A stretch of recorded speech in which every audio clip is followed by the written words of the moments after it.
Health and happiness, everyone. Welcome to the Strength and Motion Show, an online experience curated specifically for the members and fans of Strength and Motion Academy.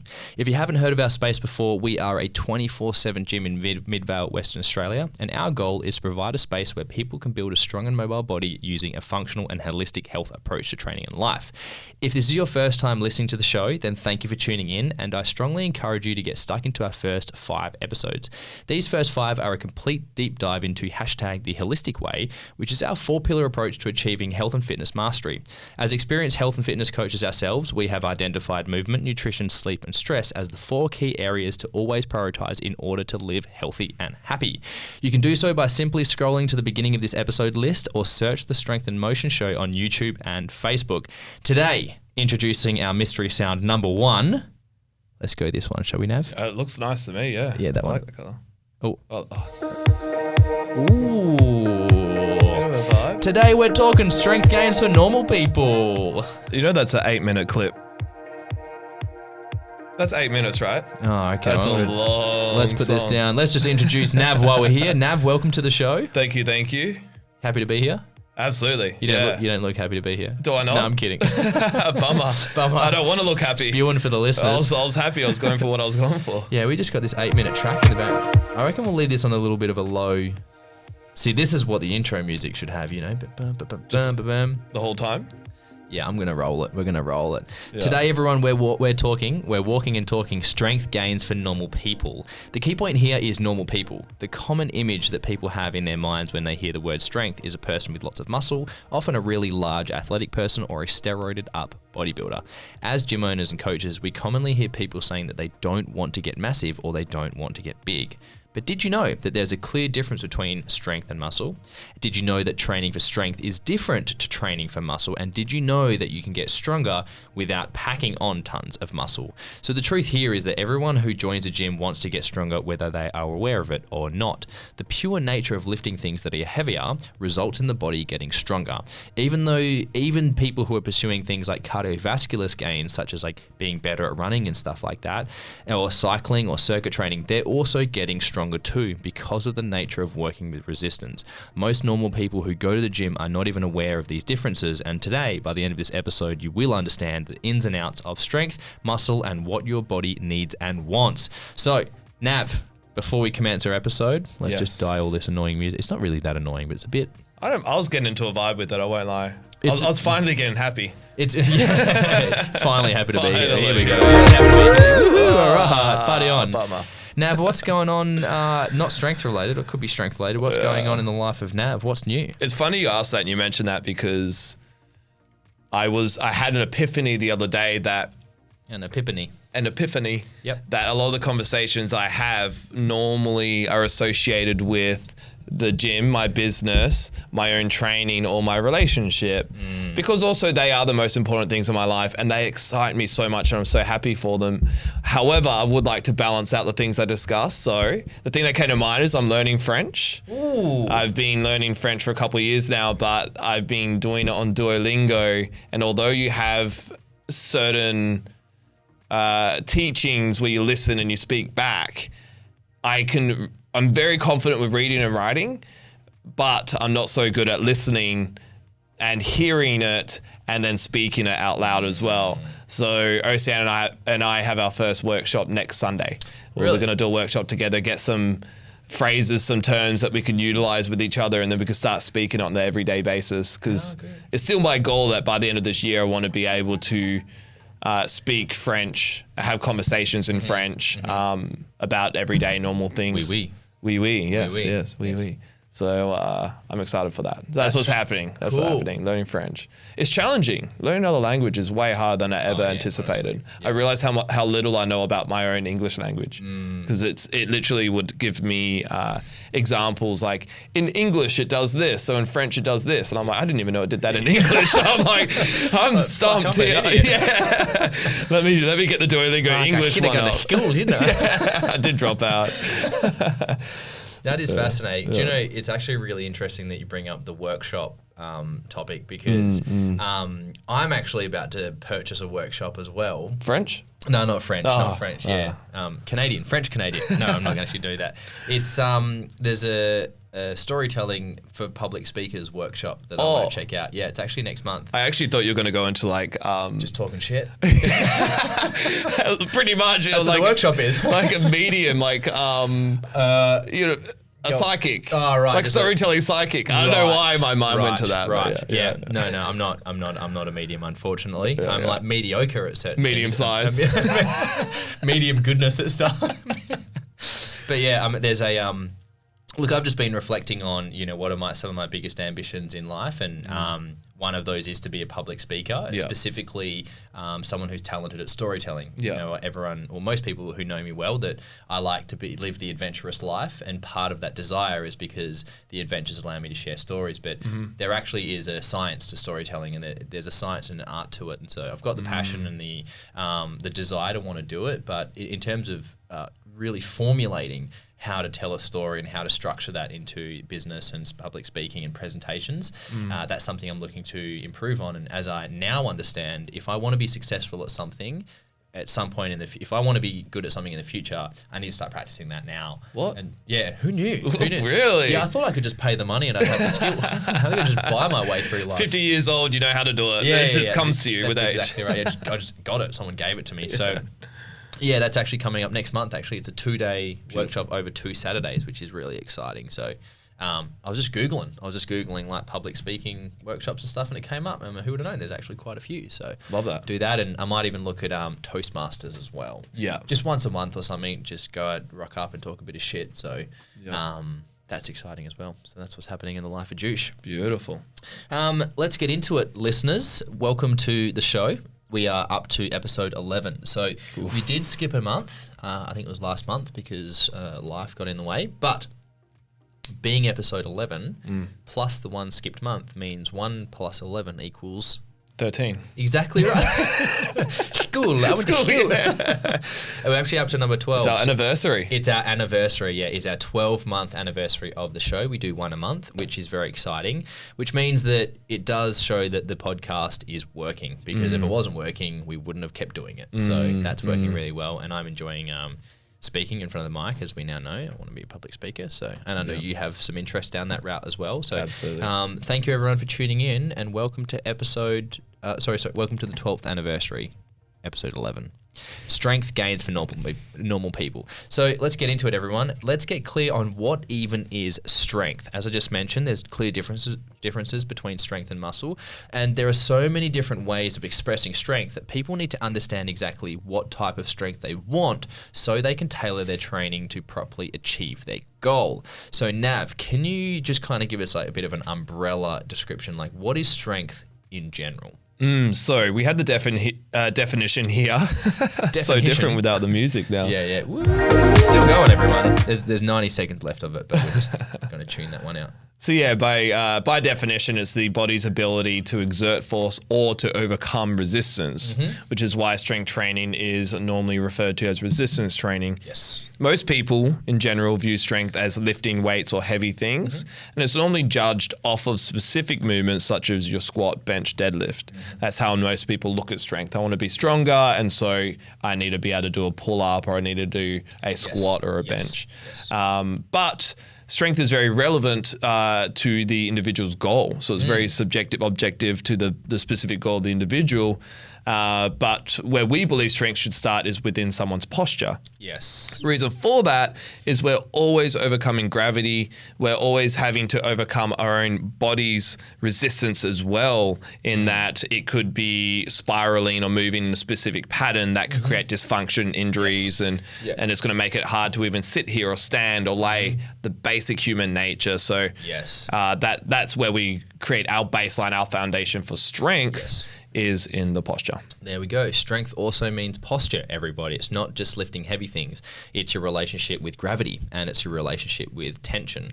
And although I won't go into it yet, people's their relationship with themselves and their emotional state does affect posture, and just your energy state as well. And so all of these affect your posture, and therefore they affect your total strength as well, which is still something that's not commonly talked about in the industry, which is hopefully something becomes more popular in the future. So the posture thing is always overlooked by most people. That's why we're really starting this podcast and really reminding people that that's where it begins. That's a big part of what we do here at Strength and Motion Academy, is reminding people to prioritize their posture so that they can then have more long-term gains and less setbacks in that long run, because you can actually just jump into traditional strength training, and there are people that have decent posture already, but the truth is most people don't. And many people will start their fitness journey by bypassing the posture aspect, and then they'll find themselves 12 months down the line seeing a physio because they've got this shoulder is a niggle, or this wrist is here, or this ankle, or whatever. And so if you choose to prioritize posture at the very beginning, you'll find that you're less likely to need a physio, unless you do like Josh Hardy things and just do really dumb shit and just train too hard, or try not sleeping and just run for too many kilometers. Then you're going to need a physio. But if you actually respect the principles of the body and the hierarchy of posture coming first, hopefully you can have a smoother journey moving forward. So we have posture, we have resistance training. What else comes under the umbrella of strength, Nav? So the next one, this is no specific order, which we'll discuss in a second, but the next one that comes to mind is stability and coordination, which is the need for balance through stability, and the coordination is the ability to perform a controlled movement. And this could be in the term of not just physiologically, but also our nerves and our neurotransmitters and our central nervous system to be able to actually tell our body to move. And so it's not just looking at stability and coordination through strength, but also through the neural pathways of actually connecting to an area of our body. The internal functions. Because that's impacted a lot, and people might not be aware of it, but in many cases there's lots of areas of our body, especially if you're not an athlete or someone that trains, that you're so disconnected from that if you would even try and contract that muscle, you can't. And that is going to most likely, not always, but most likely will impact movement and stability and coordination. So the first one that comes to mind is stability and coordination. And that's normally performed or used for sports or specific focus movement, as well as injury management. Because someone, like we're just mentioning, then someone might have a car accident and they have whiplash, and then you might need some sort of specific stability coordination to then correct that postural dysfunction. Those style of exercises, that's where you see the most in people's warm-ups, or you see them most in people's cool downs. Like you don't see them as much in the middle of someone's workout, or if you don't see them at all, it's because these people are performing them in a rehab clinic with a physio, like those common exercises of figuring out how to balance on one foot again. That's a simple example of a coordination movement. What else, Nav? Pure strength or max strength, the pure output of the muscle.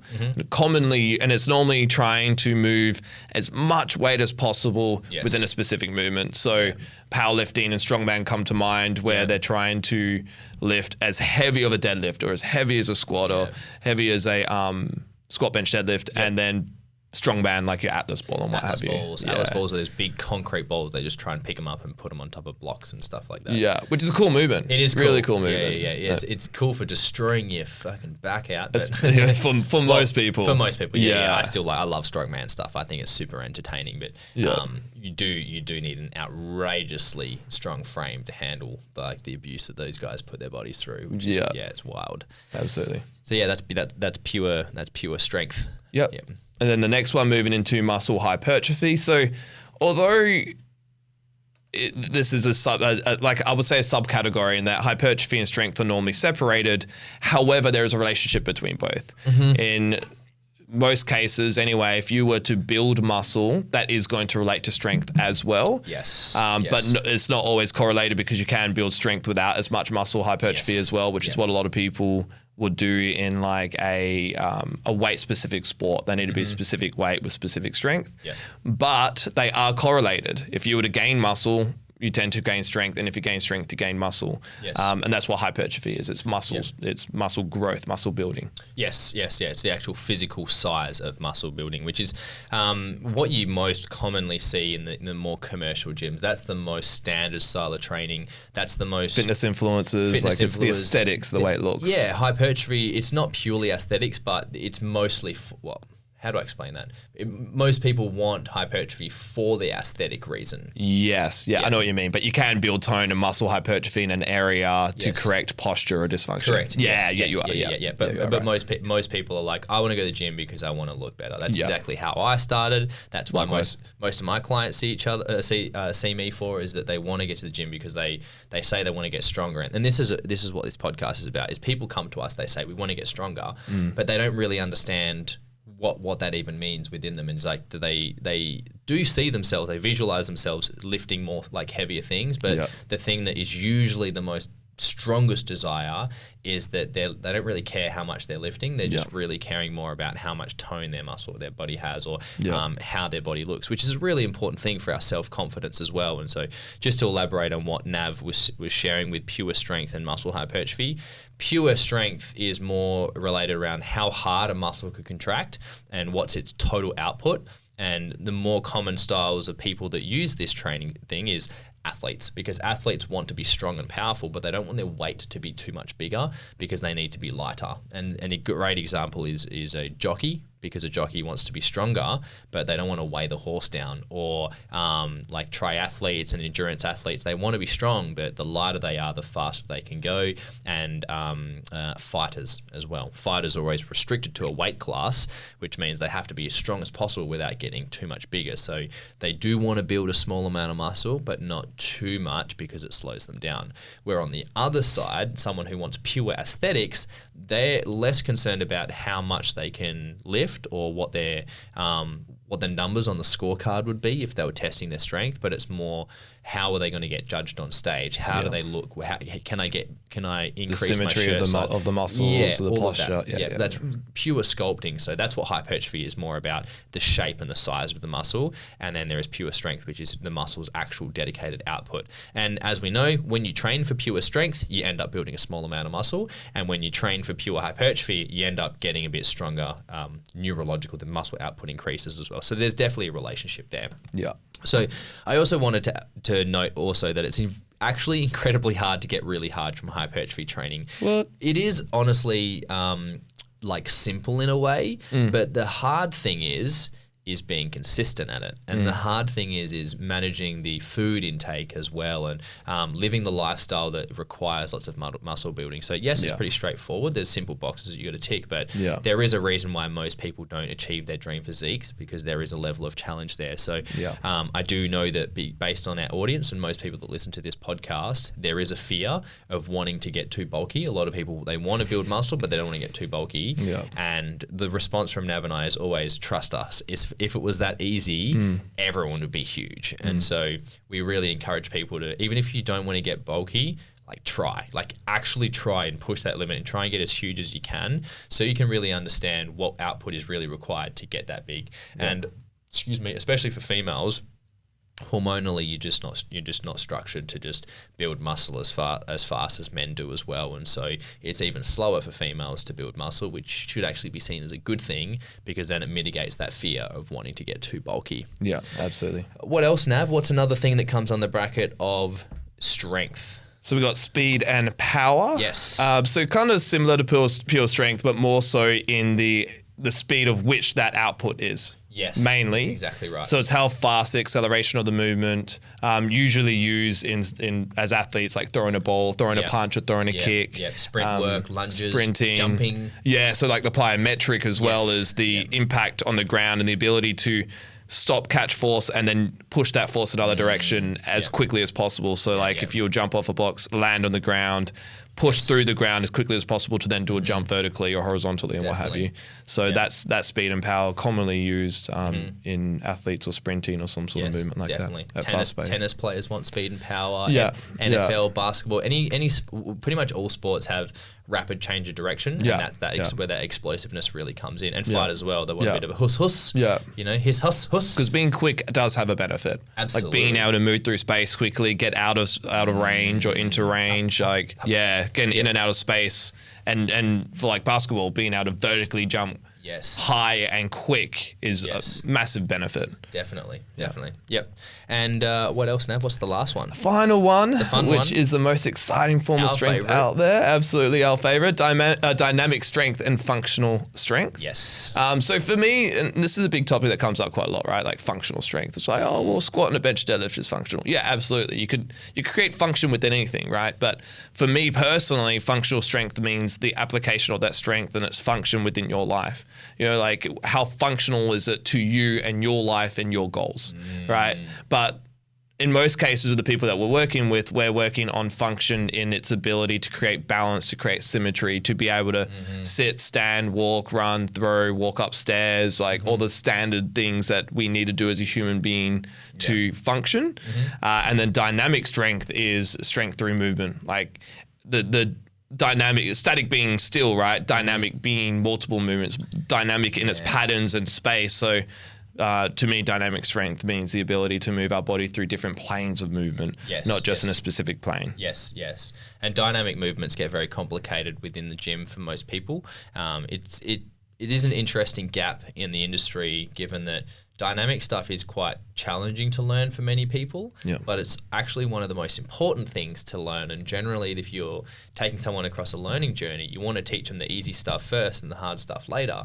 But the interesting thing about working with strength in the body is that the easier things are usually the things that don't help the dysfunction, and the harder things are things that do help the dysfunction. And so that's where the art of teaching really comes into play, and the art of education, and also patience. And getting people to be patient with themselves and be willing to actually be conscious when they lift. I get a lot of clients when I get them to do more dynamic movements or functional movements, and they had to be so present and intentional with their movement. And for some people, it's quite challenging because they're already thinking about a lot in their everyday life. They don't want to have to think about what they're doing. So they would rather do a more basic movement like a squat. Absolutely. But like you mentioned, consistently pushing that one plane of movement could actually create dysfunction and not be the best way to. Yeah, absolutely. I'll quickly share. It's quite funny. This was this morning in this morning's mobility class. We run a mobility class. I run a mobility class at the gym, and it's all based on all these new dynamic movements and certain positions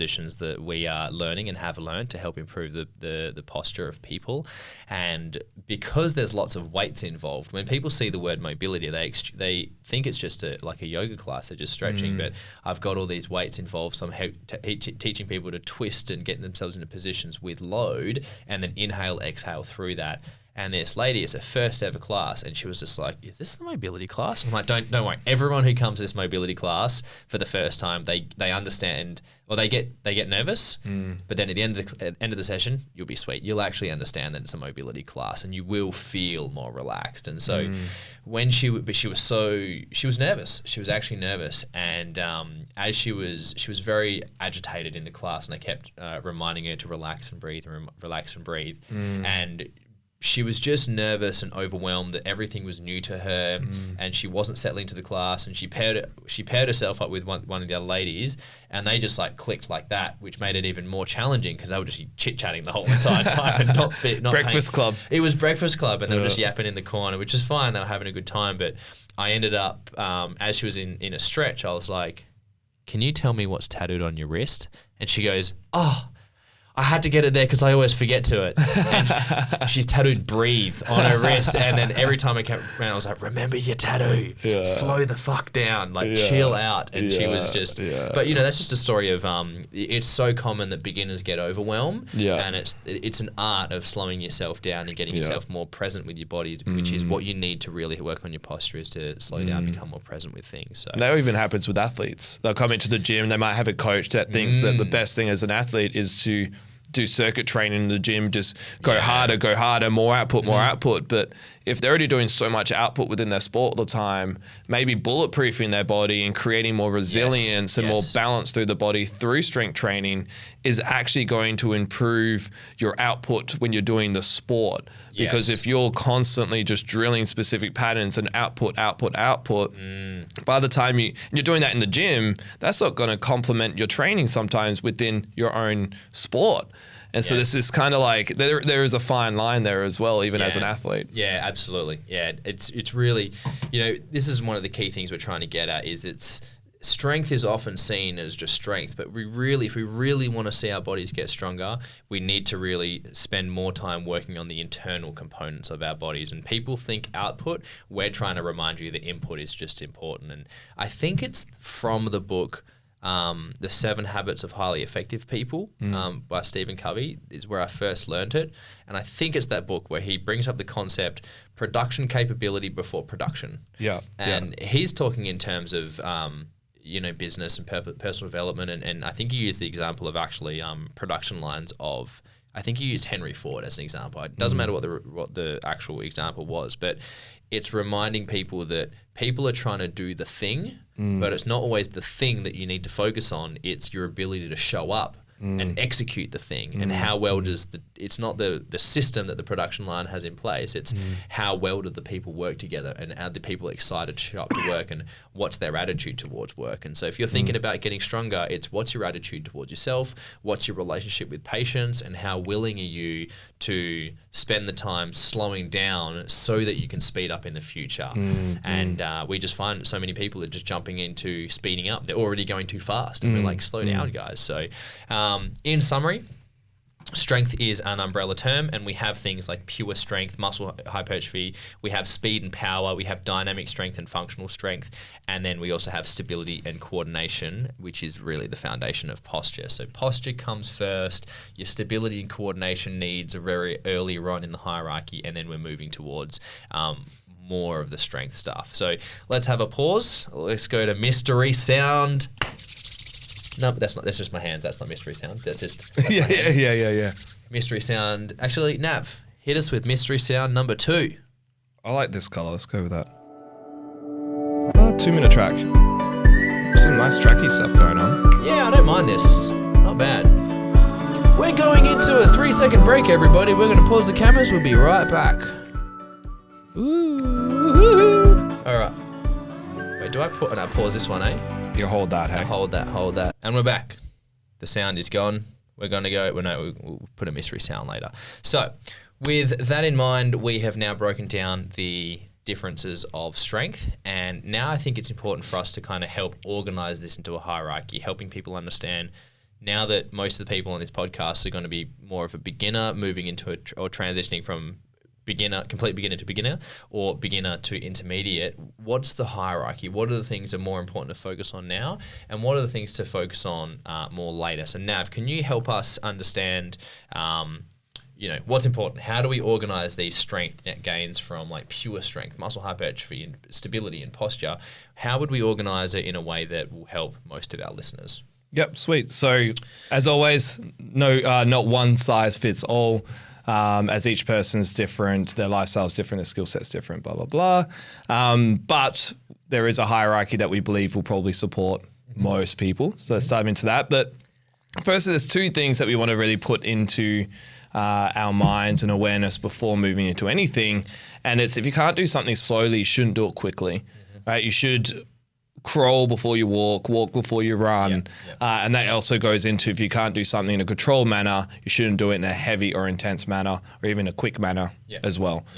So regardless of what you're doing within your strength training for whatever goal, make sure you put that into mind, that your control of your movement and you're allowing space to do the movement slowly and controlled is important prior to doing it quickly or intense or or heavy. But those 2 things in mind, the hierarchy of strength training. First, we would always recommend posture, breathing, and self-awareness of the body first, as this is the foundation. This covers all aspects of someone's physical health, their ability to feel their body, and working on those imbalances. Because then with that awareness of your physical body, your posture, your breathing, you could then move into something like coordination and stability, which we have as our second hierarchy, which is someone's once someone is aware of their body and their posture, they can increase load and challenge their balance in different ways. So now we could actually create a balanced space, right? Like, is that probably, a balanced body, right? Yes. Where we could also breathe, and we have awareness of what it could do, and then we could expand out. We could then test ourselves and maybe do some single leg stuff, a unilateral leg stuff, coordination as well. Some movements that call for a bit of coordination. Yes. Once we have that, we have more awareness of our body and its ability to be stable and coordinate itself. We could then dive into whatever your specific goal is. Yes. Which then could be pure strength, muscle building, hypertrophy, athletic development, or dynamic movement. Yes. Yeah. I agree with that. It's funny that when we were like looking at like notes for this and like what is the hierarchy, and it's what does the person want, but as a Homo sapien, and most people have 2 arms, 2 legs, a torso and a head, the posture needs are always foundational. Always, because before you add load, the body needs to be in a good space. That is your foundation. You don't build your house on wonky stilts or on with no foundation.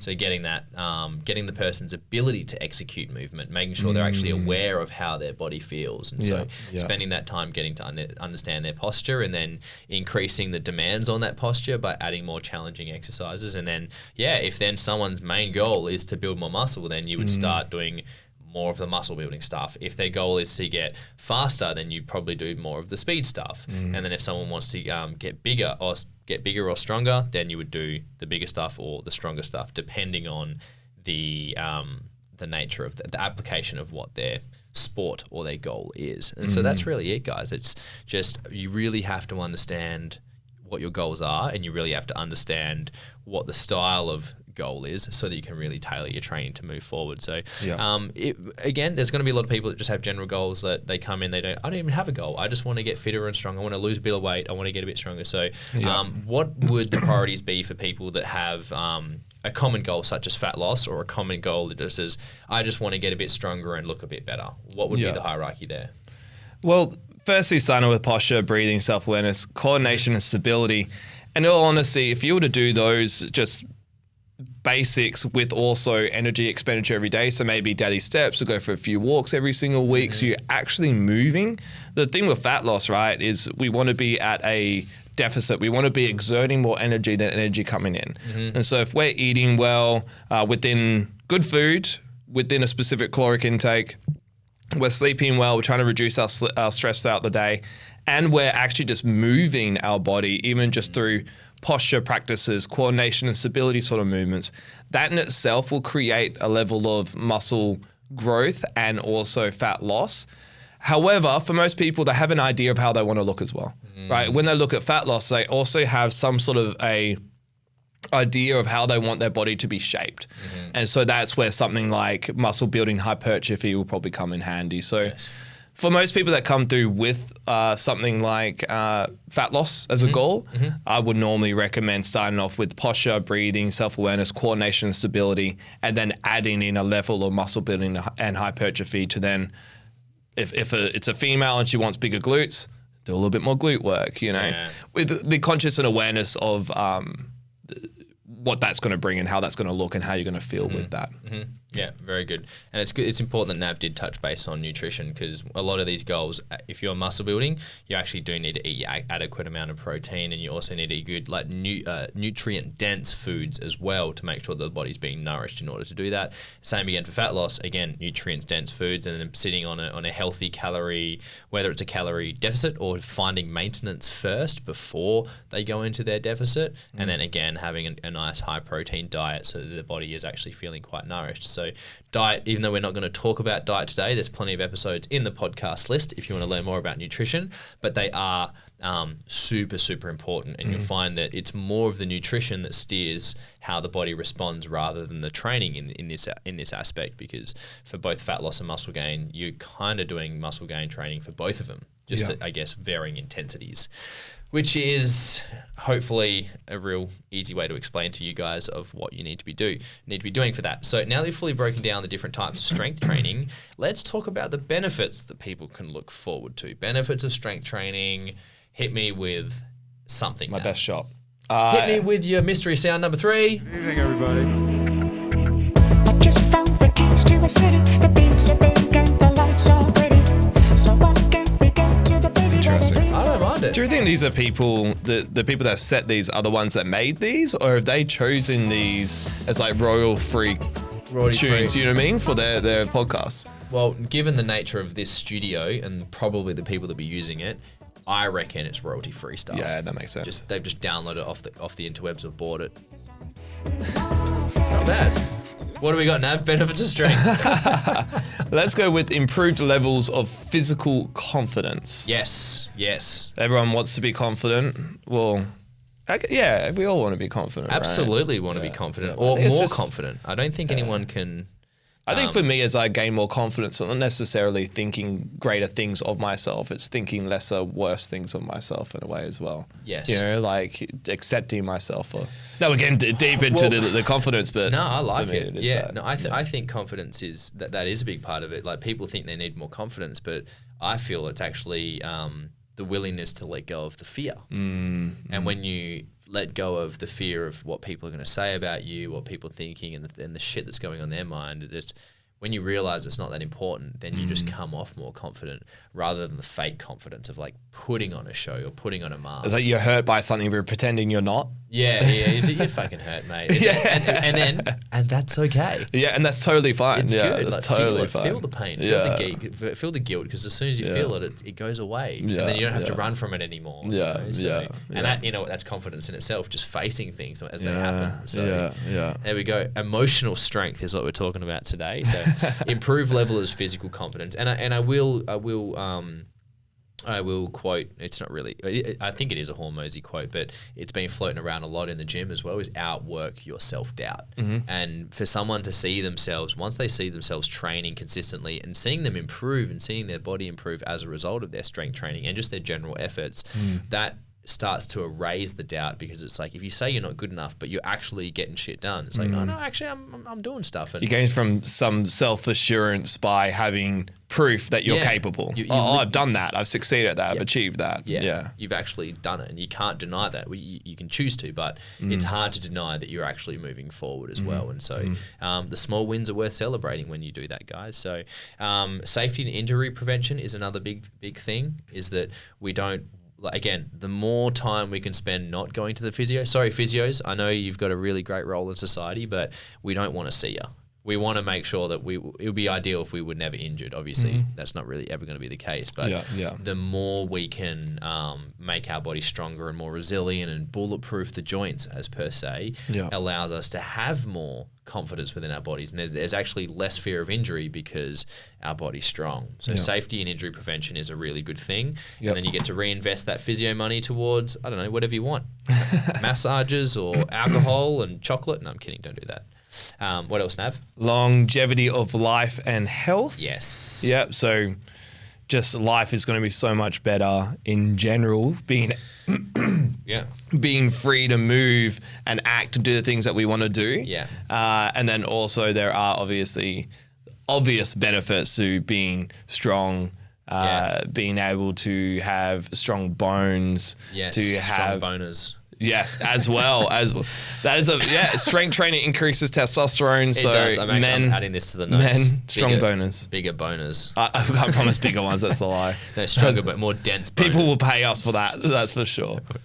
And health in general, through biochemistry, improved biochemistry. We also know that better posture or like more open posture does impact stuff like testosterone and cortisol as well. Yes, definitely. I'm actually writing in here better libido and sexual health, which Yeah. is not, it's like direct and indirect benefit of strength training, because that happens from just being generally healthier. It's not explicitly the strength training, but the strength training improves a lot and you become a better person, which makes you have better sex, everybody. Yeah. Team better sexual health. Go Better team. sex, better person. Better person, absolutely. And I really want, as I've already been touching base on this, but the mental benefits of strength training, that because strength training at times gets uncomfortable, and really all forms of training, you are improving your relationship with discomfort, and to improve your relationship with discomfort, as the saying goes, how you do one thing is how you do everything. It has a really big knock-on effect to other areas of your life, and people that do strength training and people that are consistent with it, and we can see it in our members and our clients, they just have a better zest for life, and when they have a stronger attitude towards training, you have a stronger attitude towards life, and generally speaking, the training helps you craft a stronger attitude, which then becomes a stronger attitude for life. And that's the production capability for production. That's your ability to show up if you have a really strong attitude. So mental resilience, having comfort in discomfort, you're building your discipline when you're doing things consistently and having those days when you know you can't really be bothered, but deep down you know you can still handle those training sessions and you get them done.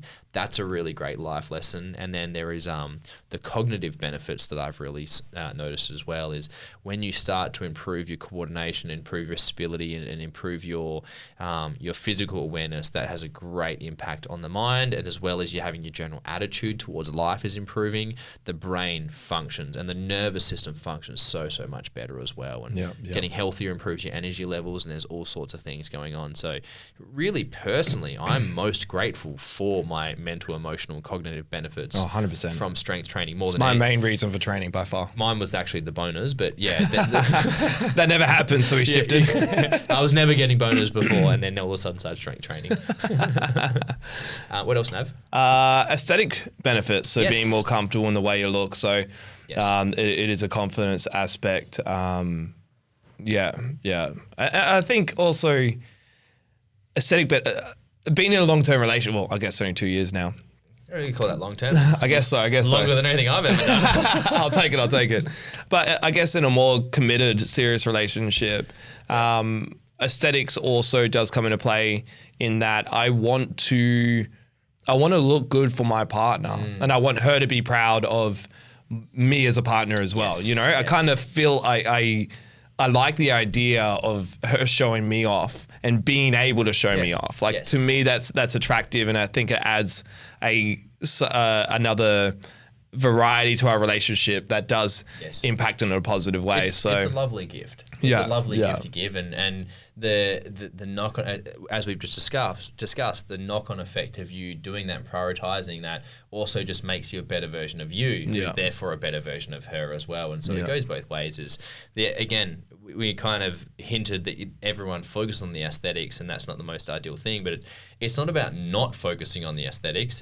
It's about including everything else with the aesthetics. That's the important point here, is that it's not just aesthetics, it's the whole picture.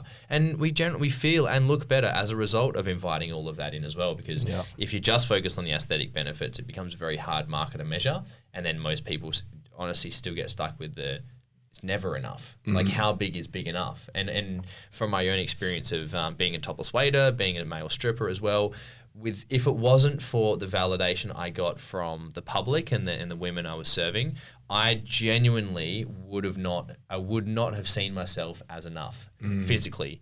Never would have seen myself as enough. And most of the guys I worked with were all on steroids, and they were fucking massive. They were huge. Not their bone. No, I'm kidding. They were massive guys, and they were jacked as. And women would be like slobbering and drooling, but they were so caught up in not all of them, but many of them were so caught up in their minds that they weren't even able to notice the women drooling over them. And still to this day, I catch up with the guys, and they're still jabbing needles in their butt to just make sure. You're gonna say something else. Straight to get bigger. But they didn't allow themselves to let go of that psychological baggage. And I feel blessed that I was able to notice it. And even as I come out of ultramarathon, I'm like, I wouldn't mind getting a bit bigger. I'm going back to the club and in next month actually, just to run a training for the strippers and teach the guys how to lap dance. And I've got a ladies' night coming up as well that I'm going to go to just for the night, which I'm excited for. But instantly I looked at myself in the mirror and I was like, oh man, I could be way bigger. I've lost muscle mass because of the running, and all those thoughts came back up again, and I just had to thank myself because I remembered. I'm like, actually, no, this is enough. Like, me looking at me now, it wouldn't be from my own standard. I'm like, oh no, I could trim up this and that. And then I really thought about it. I'm like, oh fuck, who cares? Like this, I know this is good enough. This will be fine. And it's a blessing to be able to have learned that. And I share about that on my social media a lot because truth is, most people aren't going to learn that lesson from becoming a male stripper, because most people are not going to become a male stripper. It's a blessing that I've had that validation. So that was 17 minutes. We don't really need to reset the cameras because that was only 17 minutes. Did I do something? No, we just smashed through that section. Cool. Go team. Mystery sound number green. So is that 3? No, 4. It's a color. It's green's a colour. Mystery This is our sound. third one, I think. It's 4. Yeah, Is it 4? Yeah, because I pressed 1, then you pressed 1, and then we had that one. Oh yeah, you went on Rambo and just hit one. Yeah, sorry. I just remember fucking. that, yeah. Here we go. Mystery sound. 3 minutes this goes for. Oh yeah, all right. Let's do it. We'll camera reset in a little bit. We'll jump forward a bit when we get to it. So let's just discuss the. Here we go. The note said we're back again. We never left, guys. So let's jump straight into the hows of strength. We've got a beat here as well. Let's jump into the hows of strength training. So by now, we're getting clear on the benefits of strength training, and we're also getting clear on the different styles of strength training as well. So when we look at how to execute strength training, if someone wants to actually get stronger, we need to find a way to measure that. Nav, quote me. What you don't measure, you can't manage. Nav's favorite quote. So we need to figure out a starting point because strength is so specific to the individual and their goals. You just got to find out if you want to get stronger at running up hills, you got to test your ability to run up hills. If you want to improve your posture, you've got to figure out how to test your posture. If you want to get faster at throwing, you need to test the throwing speed. If you want to get further at jumping, you need to test the jumps and so on, right? So what are some of the methods of assessing your strength, Nav? So the first one we have is posture assessment or a postural assessment. Which you could use photos, you could use videos, and a lot of those will be testing. You could either do it statically, so you could look at, let's say, just a front-on photo of yourself, and you'll be able to tell whether you're leaning in one direction or another, or whether you're leaning forward or back. You could tell a lot by just the photo. Yes. You could also do specific movements, so range of motion testing in a photo form or a video as well, which will really highlight your posture and where you might be a little bit stiff or a little bit too relaxed, a little bit too open as well. Yes, yep. And range of motion testing as well comes into that. I will share that when I personally do my movement screens, I measure both static and dynamic stuff. So progress photos and what Nav said, the front-on photo. So if you take a photo of someone from front on and we draw a line through the center of that photo, you can already see if their body isn't 100% either side of that line. There's usually like the head leans a little bit, or like if you put a line across the shoulder, one shoulder slightly higher than the other. You see that from front on and side on. But then what I will then do is I'll then film that person walking as well. Because when they're moving, those imbalances either disappear or new ones come up as well. And so it's important to have a look at how someone stands and how someone moves. And one thing that Lauren does really, really well, which I don't do enough of, she just gets people to touch their toes. And although it's not the greatest reflection of mobility, it's just really simple for that individual and the public to be like, oh, that person's definitely more mobile. They go from touching their shins to touching their toes. And that's impressive and really desirable for a lot of people as well. So I do like that a lot. Strength testing is another super common one that people do. Again, strength testing is super specific to the individual, but if you were to go to a physio or you would go to a standard gym, or even us where our coaches do it, we do 1 RM or 3 RM testing, which is 1 rep max or 3 rep max, which is just the maximum weight you can lift for 1 rep or 3 reps. And we usually do compound movements, which are things like your squats, your benches, your deadlifts, what we talk about, the big 6, which you would have heard of in the episode 2, I believe, which is the movement one. We talked about the big 6 exercises, which your 6 most common movements you see in all standard and commercial gyms, which everyone should be learning to understand. And we generally do 3 RM testing because, especially with beginners, I don't really like them doing 1 rep max because their bodies shouldn't really be doing 1 rep max. We shouldn't be just throwing them under a barbell because usually most beginners have a healthy level of dysfunction that the testing can then exacerbate some of those dysfunctions as well, which is, again, that's a little dance figuring that out.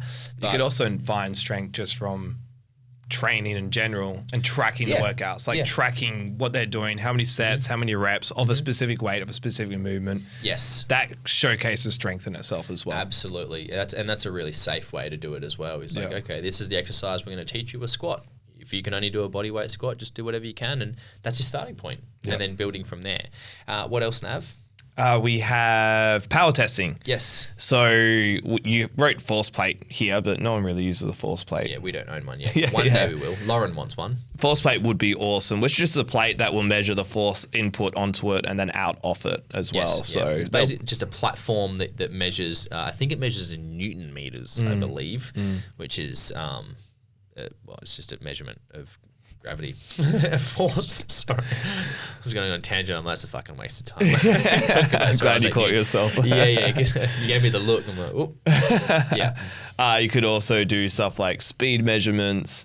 For here, that could also be sprints, I'm assuming. Yeah, speed testing and accelerations. Yeah, you could also do like vertical jumps. I'll probably even put vertical jumps in there. Yeah, definitely. That's a good one. Horizontal, even lateral sort of movements. Pressure testing, grip tests as well. Yes. For power testing. Yes, the grip test we use because that's what the police use. Yeah. And I do like Dr. Peter Attia. Yep. Peter Attia. If his set of like, I think he wants people to hang for a certain amount of time. Exactly right? it. He tests their dead hang, and I'm like, we should fucking test dead hang as well. Yeah. If you're a little bit nerdy and you're above, let's say 35, and you're interested in general health and well-being, Dr. Peter Attia is brilliant, fantastic. He's quite schmert though, so some of the things that come out of his mouth are like, oh, that's a bit heavy for the brain, but give it a shot. If you're really interested in general health and well-being and some of the nerdy stuff, Peter Attia is great. He's I think he's been on Andrew Huberman, Joe Rogan. He has, So they're probably a good way to start, like go listen to those podcasts. They actually break him down a bit more easily as well. So yeah, check him out. Go Peter Attia, Team Peter Attia. Used to be an ex-professional cyclist as well, so I'm like, yeah, team endurance. So, and the last one we've got in terms of assessing your strength is time trials. Now, time trials aren't necessarily a strength test, but I did throw it in there just because this is something that I have experience with, and I do have a lot of people, because of I've been doing ultra marathon, I've got people that have now started coming to the gym wanting to do half marathons and half Ironman training as well. And so that's effectively the test that you do with someone. So if somebody wants to, or even Billy's doing with his athletes from the local sports footy, Caversham Suns, the footy team, and I did it with the local soccer team as well. We did the guys doing like 2 and 3K time trials, getting someone ready for their runs. We do 5K time trials because that's arguably still their strength, because that's the strongest run they would be doing. And then an FTP test is a 20-minute functional threshold power test, which is what cyclists do. And it's basically you just ride your bike as hard as you can for 20 minutes, and then you just measure the output in watts. Fun. It's super fun. It's so fun. Yeah, it's great. It's actually quite fun. Well, I find it fun. Savagely fun. But yeah, at the end of the day, it doesn't really matter what the method is. What matters is that you just do something, and when you start your training session or your training build, your 6-week program, 12 weeks, 6-month, whatever, you just have those intervals at the beginning, somewhere in the middle, and towards the end, or at the end, when you are measuring that progress, so that you can actually see that you are getting stronger. Because strength really is just a measurement. You're tracking how much the body's improving its force output. Now, a common question that we do get is, what are the best exercises for testing strength, and what are the best exercises for building strength, Nav?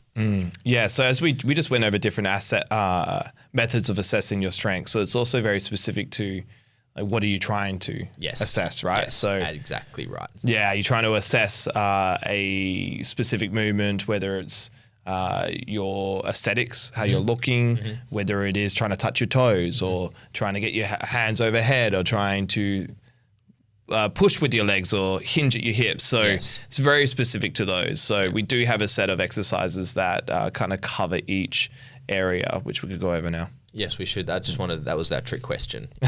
There is no exercise for building strength, because it's like, what's the goal? So how about we camera reset, because we're getting close to that point. Beautiful. Should we do, and then we'll go back to our best exercises for exercises for assessing strength after we do mystery sound number red. Have you done that one? I haven't done that. So number 5, I think. I'm going to turn this up. Oh, the old one's still going. Would this go over it? I think. Oh. Oh, what? Oh, yeah. This is my favorite. Yeah, I'm vibing. I like this one as well. Yeah. Red is always means stop, but red's for passion. I rate this. Yeah, This is my favorite, everyone. All right. We'll be This is back. like one of those clips that you would have to an intro of an old school like video, you know, like alpha entrepreneurship sort of like intro song. Yeah. I like it. Welcome to the Strength Emotional Show, everybody. All right, camera reset. We'll be back in a momento. All right, we're back. We're back again. Cameras have been reset, and we are just touching base on the best exercises to assess strength. Now, Nav did just mention that the best exercises, well, we just mentioned actually that there really is not the best exercise because it is specific to the person's and what their goal is. But in light of the fact that there's still things that you still would most commonly see in the gym, and things that if you were to see a strength and conditioning coach or a personal trainer or go to a physio, there's still some common exercises that you would see, and so we want to touch base on that. So best exercise to assess your strength is, this is actually a pseudo goal, but if aesthetics is the goal, aesthetics isn't really about strength, but again, it's what most people commonly are searching for when they join the gym. So it would be your progress photos and your body composition in that sense. So if you wanted to say, if you said, I want to get stronger, but really you wanted to get more aesthetic, then you would be measuring your body fat, you'd be measuring your body weight, you'd be measuring, you could do your girth measurements and get a PT to do that or a coach, or what we've just got in our gym now is the in-body scanner, which you just jump on there and stand there barefoot and it zaps you very lightly, and then it sends. You don't feel it. You don't feel it, but it sends a current through your body and analyzes the body fat levels and where that's going, which is really good to understand. What else, Nav? Performing the specific thing you're trying to improve at. So we have here carrying a heavy weight up 20 flights of stairs, or picking a bowl up off the floor, like a simple movement like that, or being able to jump vertically. So it's just doing that specific movement and measuring it. And then obviously if you're having progression, then you most likely progress in strength in that movement. Yes, absolutely. I did write carrying a heavy weight up 20 flights of stairs. Like if your goal was to get better at walking upstairs, you would be doing exercises that are pretty much walking upstairs with and without weights. So you'd be walking upstairs quickly, then you'd be walking upstairs slowly, and then you'd be walking upstairs with 2 flights or 2 steps at a time, and then heavy things. And then by doing that repetitiously, is that a word? Repetitively. Yeah, what did I say? Repetitiously. School. I went to school. Part of me is like, that could even be a word. Repetitively, repetitiously. Repetitiously sounds good. He's Googling it. Repetitiously. Doing it repetitively is what will allow you to get stronger at doing that. The other one is Big Six testing. This is what I do a lot with my clients. Big Six is the thing that we... I don't think we're lucky either. Propitiously? Like Propititious? Propititious is... The Big Six exercises we discuss is your horizontal push-pull, vertical push-pull, and your hinge and your press, which are covered in the movement pillar of our podcast list. And those are just the 6 main movements that people we believe should be learning very early on in their fitness journeys. And so we test what you can do at the very beginning of that, and then we see in 6 months' time how people have progressed. What else, Nav? We have speed testing. Yep. So as we mentioned before, it could be something like a sprint. It could be 100 meters. It could be even small, like 30 meters. Yep. But just testing that. It could also be... I was going to put like jumping there as well. Jumping's in there, vertical leap testing. Yeah. So I'll put something like jumping or a depth jump even, because we don't have speed. Well, I'll also put plyometrics. So something like a depth jump, hitting the ground and then trying to push as much force as quickly as possible from that position.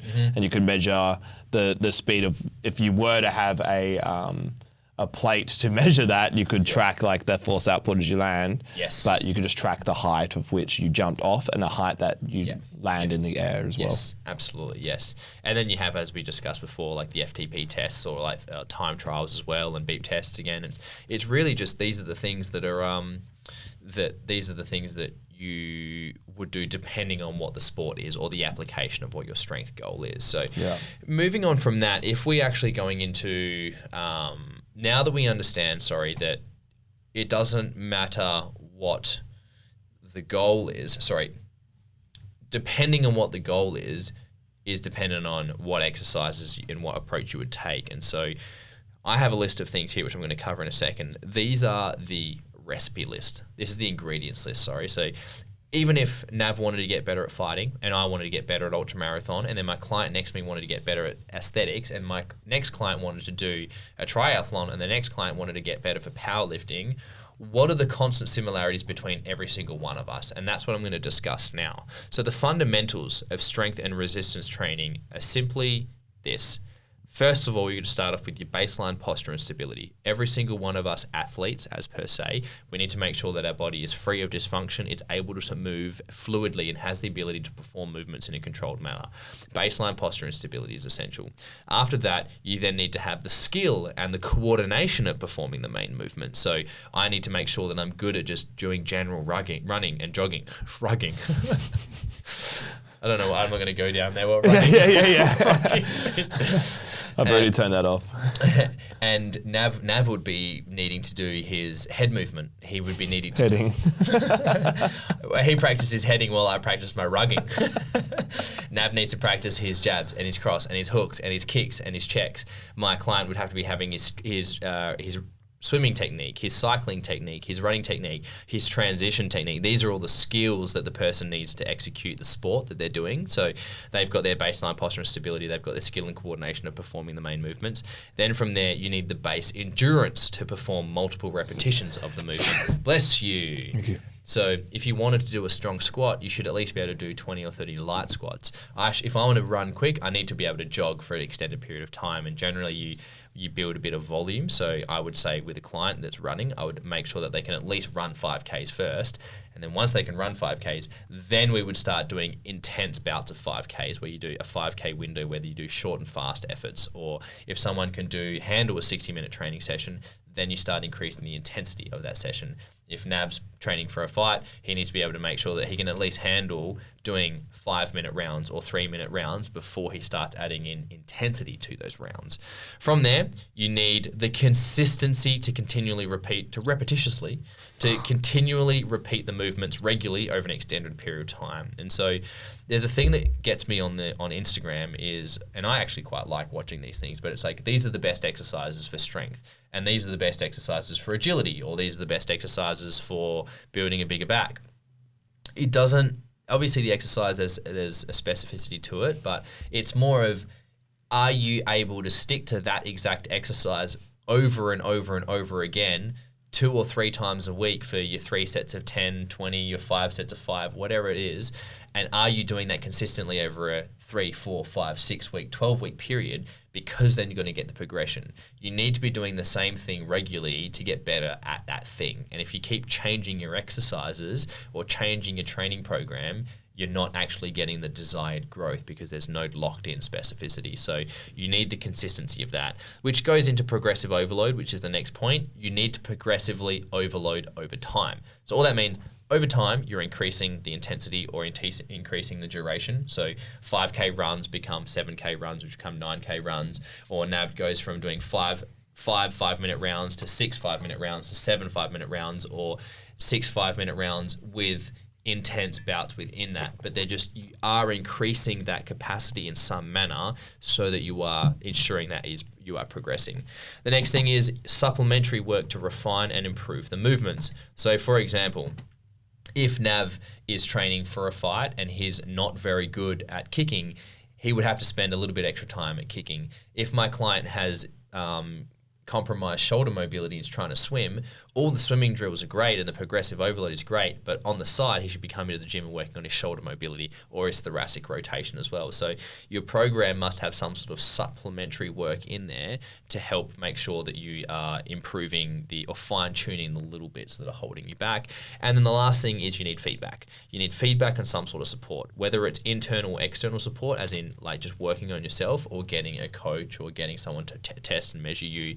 And your feedback is filming yourself, is seeing yourself or tracking yourself so that you can review your swimming technique, review your running technique, or have a coach tell you where your head's in the wrong position when someone's throwing a kick or something like that. And so you always need feedback so that with that feedback you can use that to make adjustments and tailor your program, and et cetera, et cetera. So you need, as in a summary, you need baseline posture and stability, you need a skill and coordination of performing the movements, you need the baseline endurance to perform multiple reps over time, you need the consistency to do it over and over and over and over again, you need the progressive overload to increase the intensity / duration / frequency, you need the supplementary work to fine-tune the gaps, and then you need feedback and support to help you continually fine-tune and improve.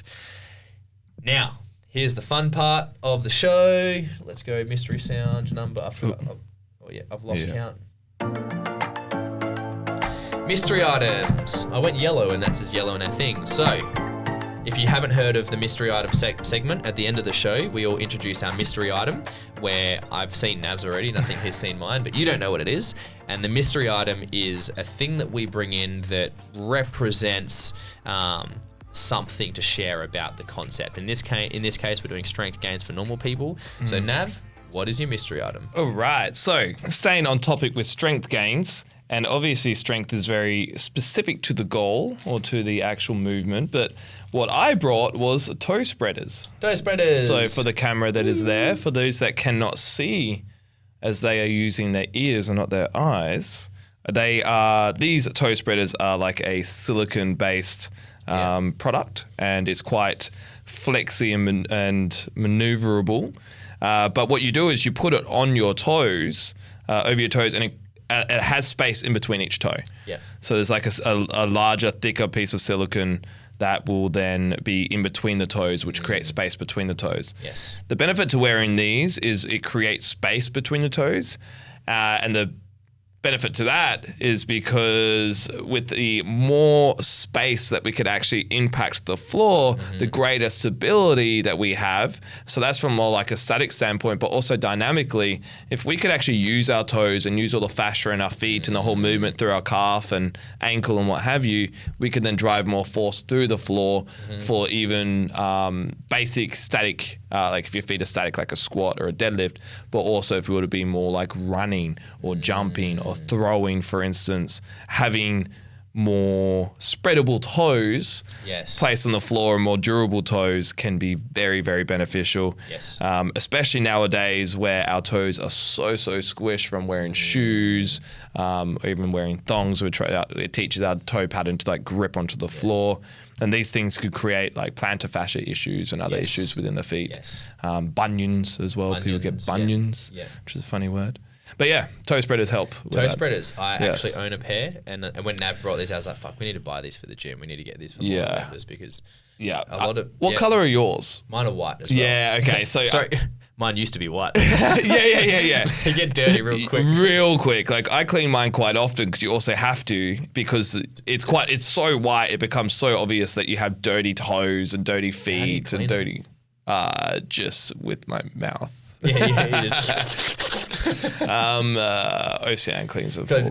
I don't know actually how she cleans them. Ocean normally does. I think she just does it in the sink and she'll use like a detergent. Yeah. Imagine, soap of some sort, but silicone. Yeah, it'd be interesting. I think actually soap does just work with them. I've seen people, I tried to source black ones because I've seen people wear black ones and they look sick, but I couldn't actually find black ones. So I just went with the white, but I won't lie, I probably won't buy white ones again. I'll probably buy... I want dark ones just for that factor. Yeah. Although I will clean them still. I don't want people to think I'm just going to have dirty toes all the time. But Well, theoretically, like that's what your feet are meant to get dirty if you're just walking around barefoot. Like. Yeah, absolutely. That's where the dirt is. It just looks so rank. Just real dirty toe spreaders look real bad. They do look disgusting, but they're really healthy for the feet. They're actually so healthy. Yeah. And so if you are listening to the audio version of this, which most people are, toe spreaders are most commonly actually used in, I don't know, where do you get orthopedic stuff, right? It's probably like foot. Yeah, and pedicures. Where do you get pedicures done? Oh, I know you're talking about like a nail salon. Yeah, a nail salon. It shows what I know, the fucking nail salon. What do they do at pedicures? Yeah, the pedicure shop. Yeah. Welcome to the pedicure center. So, and that's what... Actually, you of all people should know about a nail shop. I've never got Asians. Yeah, sorry. That's how they make them. In my past life. I was a cleaner in my past life. No. Oh, yeah. So, a pedicure places and toe spreaders. And so even, you can just, because that's when I buy mine off eBay for like $3 or whatever. Yeah. We'll sell them for $10 because we're going to charge that premium for sourcing them. But you can get them off eBay for $3. But when I buy them, like that's what the photos are. They're more sold as like for painting your nails and shit rather than actually like improving your foot health. But the black ones are from companies that are helping people improve their foot health, and those ones are like $20. That's why.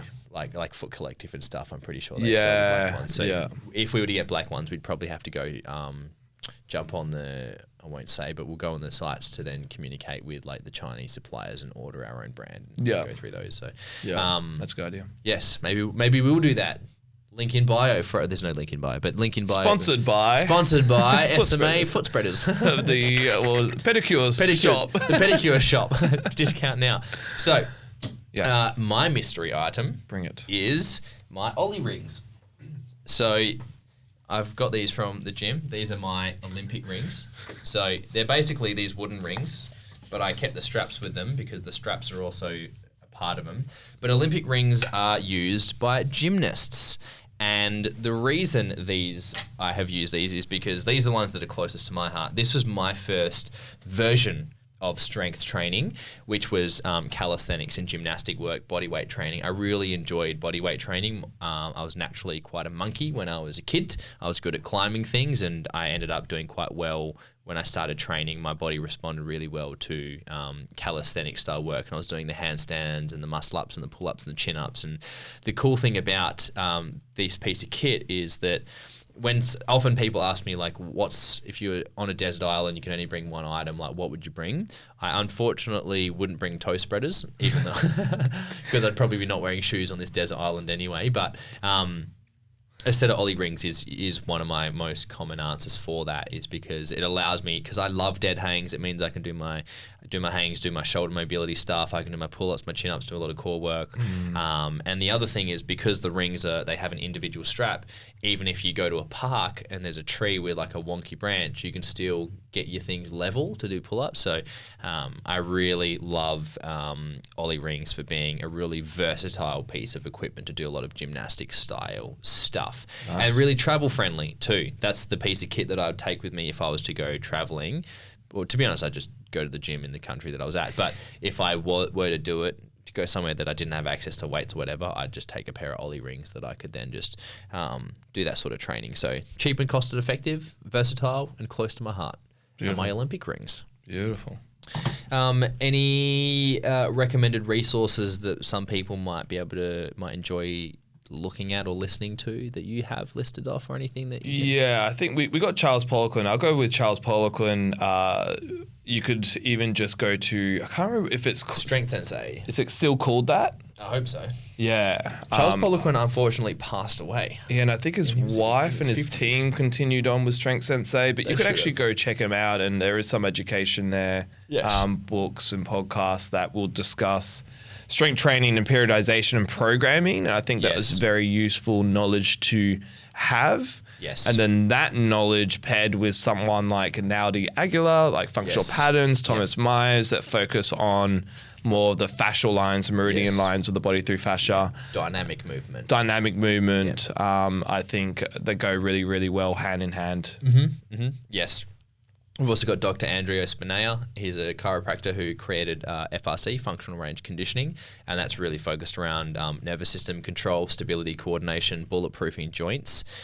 There's another podcast I listened to, I forget the guy's name, but he is nicknamed the Savant of Speed. I believe he was on Tim Ferriss's podcast too, but he was actually like a sports strength and conditioning athlete, and he was like the strength coach for like Nike athletes such as Serena Williams and some of the other marathon runners as well.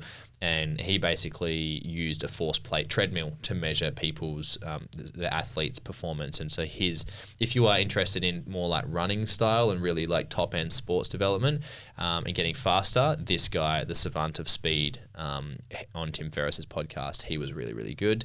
And then which is one of my OG favorite podcasts is Pavel Tatsulin. And he was on Tim Ferriss's podcast, and he's a Russian guy, and he was really the pioneer of kettlebell training. He was like the OG, the guys that got kettlebell training really popular, which kettlebells are just always fun as well to throw around and stuff. So those guys are good to get into if you were interested in learning more about it. So that's us. Beautiful. Oh, every Oh, fuck. Sorry. Whoops.